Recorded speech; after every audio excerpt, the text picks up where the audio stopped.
Most people never stay in a luxury hotel, not because they do not want to, but because it feels like something that belongs to another world.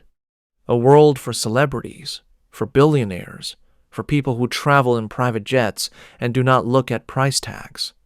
For a long time, that is exactly how it felt to me too. Something to watch in movies. Something to scroll past on Instagram. Not something real. Not something for someone like me. But then, one afternoon, a friend sent a message. One night at the Atlantis the Palm in Dubai. Split two ways. Are you in? For about 10 seconds, the answer was no. Then something shifted. Just one night. Just to know what it actually feels like. So the answer became yes. That one night changed the way a hotel is seen forever. Dubai itself is already something hard to prepare for. The airport is enormous. The roads are wide and smooth. Everything looks new and clean and carefully planned. And then the taxi turns onto the Palm Jumeirah, a man-made island built in the shape of a palm tree, created entirely from sand in the middle of the ocean, and at the very end of it, the Atlantis appears. It does not look like a hotel. It looks like something from a dream, pink and gold and enormous, sitting right at the edge of the water with the whole Arabian Gulf behind it. The taxi stopped at the entrance, and before there was even time to open the door, a man in a clean, pressed uniform opened it from outside. He smiled, welcomed us, and took the bags. No rushing, no fuss, just calm and warm, like this was the most natural thing in the world. For him, it probably was. For us, it was the first sign that the next 24 hours were going to be very different from anything before. Walking into the lobby felt like stepping into a completely different reality. The ceiling was so high it was almost impossible to tell where it ended. On both sides of the room there were massive glass tanks built into the walls, floor to ceiling, filled with real sharks, rays, and fish drifting slowly through the water. Not a small aquarium in the corner, an actual part of the wall, alive and moving. There were huge flower arrangements everywhere, the kind that look like they are replaced every single day. And the smell warm, clean, soft, expensive, filled the whole space. It is the kind of smell that is hard to describe but very easy to remember. At the front desk, the woman looked up and said the names before a single word was spoken. She had seen the booking. She already knew. That small moment felt surprisingly personal for a hotel serving thousands of guests.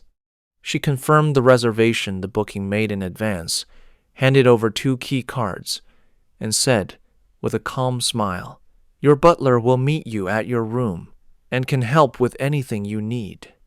Butler. The word landed strangely. In the elevator, the quiet panic started. What does a butler actually do? Do we say thank you every time? Are there rules? Is there a wrong way to behave? Neither of us had any idea. 2 people completely out of their depth, going up to the 7th floor. The door opened, and both of us went quiet. The room was not a room. It was more like a private apartment. Spacious, beautifully decorated, with a full wall of windows looking straight out over the sea. The water went all the way to the horizon. The bed was perfectly made, with layers of white linen that looked like nobody had ever touched them. The bathroom had a bathtub standing alone in the middle of the floor, freestanding, which means it is not attached to any wall, just sitting there on its own, and a shower with multiple settings and soft lighting. On the desk, there was a small welcome card with both names written on it by hand. It was the handwritten card that did something. Such a small detail, but it made the whole space feel personal. A knock at the door. Raj, the butler, introduced himself. He was calm, professional, and completely at ease.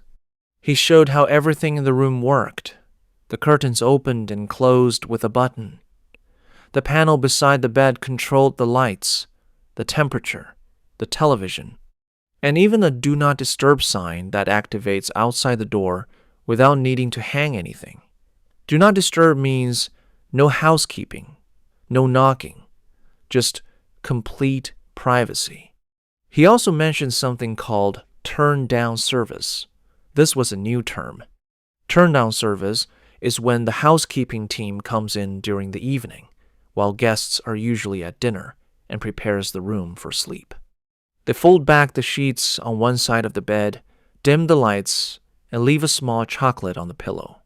Sometimes a little note with the weather for the next morning. It sounds like a small thing, but coming back to the room that night and finding it quiet, soft, and completely ready felt genuinely wonderful. Some things are small and lovely at the same time. The afternoon was spent at Aquaventure, the water park that is part of the hotel. The word resort means it is not just a hotel, but an entire complex, pools, water slides, a private beach, restaurants, all in one place. The beach had soft sand and calm water and the kind of sun that feels strong but not punishing. Time disappeared there in the best way. Lunch was at an outdoor restaurant near the water. The menu had Wagyu beef, which is a type of beef from Japan, known for being very soft and rich in flavor. It is not something people eat every day, mainly because of the price. But at a place like this, it felt like the right choice. It was one of the best things eaten that entire trip. The friend ordered lobster. That was also excellent. The bill for just lunch was a number that got quietly looked at once, and then not thought about again.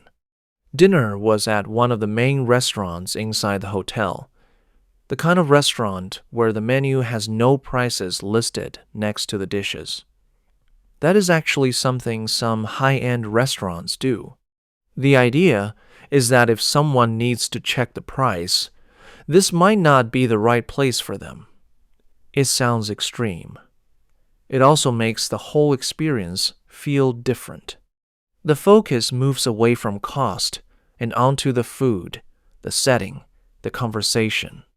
And the service was something worth talking about. At the start of the meal, one small comment was made about not wanting food that was too spicy. That was all. Nothing was written down visibly. No reminder was given. But every dish that came to the table for the rest of the evening had clearly been adjusted. Quiet, careful, respectful attention. That is what real hospitality feels like. Not just doing what is asked, but remembering and caring without needing to be reminded. Hospitality, by the way, means the way guests are treated, how welcome and comfortable people are made to feel. It is the whole spirit behind hotels, restaurants, and good service in general. After dinner, there was a walk outside, along the edge of the palm. Across the water, the Burj Al Arab was lit up against the dark sky, gold and white, shaped like a sail, built on its own small island. One of the most famous hotels in the world, and reportedly one of the most expensive places to stay per night anywhere on the planet. Not the hotel for that particular night, but visible from where we stood, glowing quietly in the distance. Back in the room, the freestanding bathtub got used. At home, this would never happen. Too much water, too much time. But somewhere between the sharks in the lobby and the butler and the handwritten card, the usual habits had loosened. There were bath salts on a small tray beside the tub. There was a thick hotel bathrobe, that soft, oversized robe that hotels leave out for guests hanging near the bathroom door. The room was quiet in a way that only very well-built Expensive rooms are quiet, heavy, and complete. Then, on the desk, a small booklet was found that had not been noticed before. It was the pillow menu. An actual menu for pillows.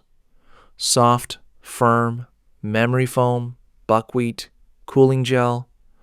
One option designed specifically for people who sleep on their side. Another for people who sleep on their stomach.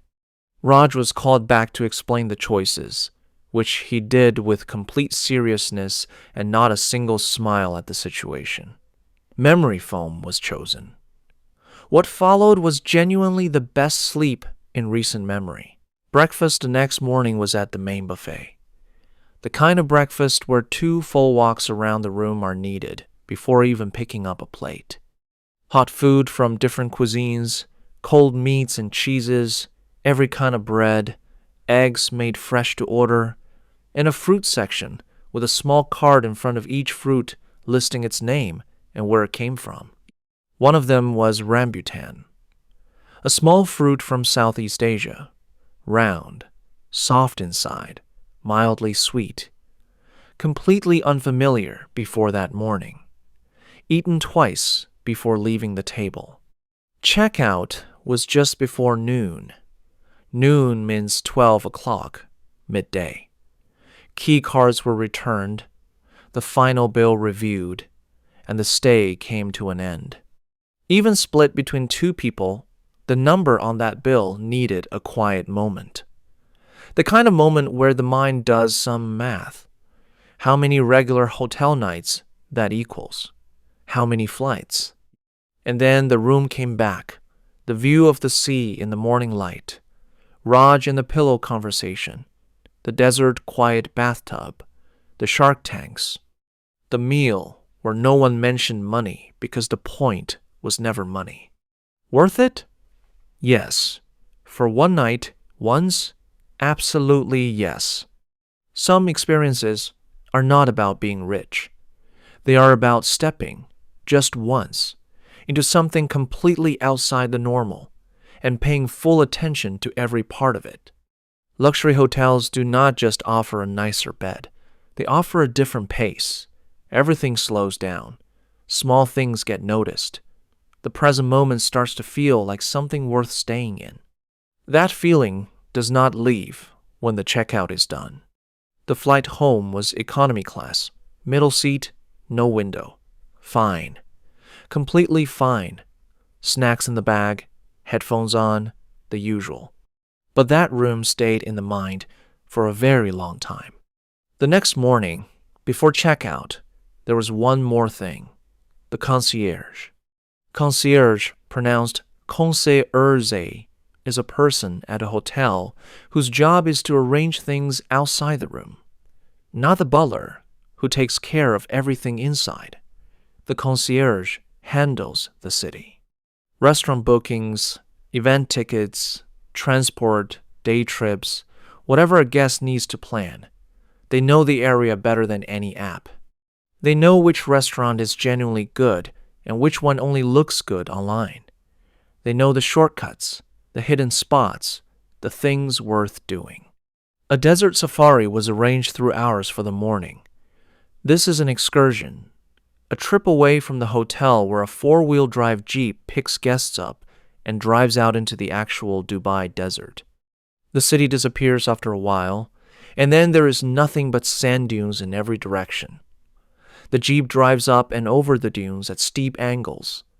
The stomach reacts. The passengers laugh. It is equal parts terrifying and wonderful. There is a camp set up in the desert with a large tent, soft carpets laid out on the sand, and lanterns placed around the edges. Camels are there for anyone who wants to ride one. The camels, for what it is worth, have clear opinions about this and are not shy about sharing them. One of them made a sound that can only be described as deeply unimpressed. As the sun went down, dinner was served at the camp. Grilled meat, warm flatbread, dips, rice, simple food, eaten outside on a cool desert evening. It tasted extraordinary. Sometimes, the setting is half the meal. But the real thing about the desert, the thing that stays, is the silence. Dubai is a loud city, always moving, always building, always humming with activity. Out in the desert, there is none of that, just the wind moving across the sand. The sky turns dark fast out there, far from city lights, and the stars come out fully. The whole group went quiet at the same moment. Not planned, just the natural response to that much stillness. Coming back to the hotel after that warm air from the lobby, the familiar scent of it, the bright lights, and the fish tanks still moving slowly in the walls felt like returning from a different world. Two completely different experiences inside the same 24 hours, both made possible by one decision, one yes. That is also something worth saying. Luxury travel is not only about the softness of the bed, or the number of shower heads, or the chocolate on the pillow, although all of those things are genuinely good. It is about the full experience that gets built around a person, the attention paid, the details remembered, the comfort created. It is being made to feel, for a short while, that everything around you has been arranged with care. Most days are not like that. Most days there are things to figure out, problems to solve, logistics to manage. A place that removes all of that, even for just one night, gives something back. A kind of rest that goes deeper than sleep. Not every trip can be this. Most should not be, for practical reasons. But once, when the chance comes, it is worth taking fully.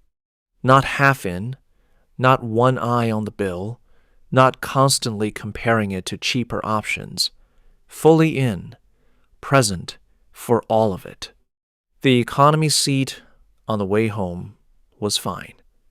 Middle row, no window, slightly stiff, standard, and somehow, after all of that, exactly right. Some experiences are better because they are rare. That night at the Atlantis was one of them.